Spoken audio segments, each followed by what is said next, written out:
नमस्कार दोस्तों, आज हम पढ़ेंगे अल्फ्रेड लॉर्ड टेनिसन द्वारा लिखी गई एक पोएम जिसका नाम है ब्रेक ब्रेक ब्रेक। यह पोएम जो है एक एलजी है जिसे उन्होंने अपने फ्रेंड के डेथ पर लिखा था, जिनका नाम है आर्थर हेनरी हेलम। यह 1835 में लिखी गई थी और 1842 में पब्लिश हुई थी। इस पोएम में पोएट बताते हैं कि वो अपने फ्रेंड के डेथ के बाद कैसे खुद को अकेलापन महसूस कर रहे हैं, कितना आइसोलेट महसूस कर रहे हैं। आइए देखते हैं पोएम का टेक्स्ट। अल्फ्रेड लॉर्ड टेनिसन जो पोएट लॉरिएट भी रह चुके हैं, वो वर्ड्सवर्थ के बाद पोएट लॉरिएट बने थे। अब आइए टेक्स्ट पे देखते हैं। Break break break on the cold grey stones O sea. इस लाइन में जो है इस पोएम लिखते समय पोएट जो है वो समुद्र के किनारे बैठे हुए हैं और कहते हैं, लहरों को संबोधित करते हुए कहते हैं कि ब्रेक ब्रेक ब्रेक तोड़ो इन on the cold grey stones O सी।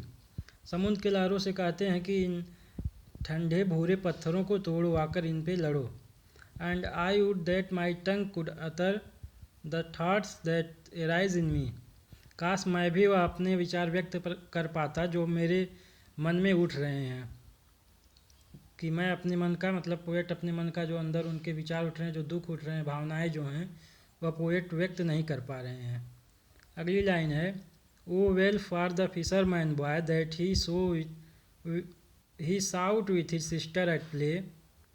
कहते हैं कि वह एक फिशरमैन के लड़के को देखते हैं, एक मछुआरे के लड़के को देखते हैं जो अपनी बहन के साथ खेलते हुए चिल्लाकर खेल रहा है। कहते हैं कि कितना अच्छा है जो वह अपने मन का जो चाह रहा है वो कर ले रहा है, चिल्ला ले रहा है।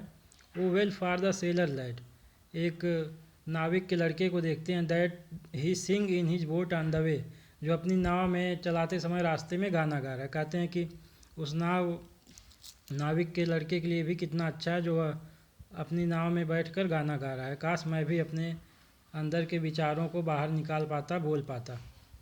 अगली लाइन है, and the stately ships go on to their haven under the hill. Stately मतलब होता है बहुत बड़े बड़े जहाज़। तो यहाँ बोलते हैं पोएट कि जो बड़े बड़े जहाज़ मेरे पास से गुजर रहे हैं, जो अपने गंतव्य स्थान पर जा रहे हैं जहाँ वह जाना चाहते हैं। But O for the touch of a vanished hand, but लेकिन जो एक हाथ का जो स्पर्श था, जो उनके अपने फ्रेंड की बात करते हुए यहाँ कहते हैं कि काश उनका हाथ मुझे फिर से टच कर पाता, छू पाता। मैं अब उनके हाथों को फिर से नहीं छू पाता, जो कि गायब हो चुके हैं। वाइनिस्ड मतलब गायब होना होता है, जो कि गायब हो चुके हैं। And the sound of a voice that is still, और जो एक आवाज़ है, जो आवाज़ भी गायब हो चुकी है, कि जो कि अब कभी नहीं सुना पाएगी, जो अब कभी नहीं सुनाई देगी, और ना ही वो हाथ का स्पर्श जिसे मैं कभी नहीं छू पाऊँगा। उसके बाद अगली लाइन में बोलते हैं, break break break at the foot of the crags O sea. फिर से पोएट समुद्र से बात करते हुए कहते हैं कि आकर फिर से इन लहरों को छुओ, तुम जो बार बार इनको तुम तो बार बार इनको छू ले रहे हो।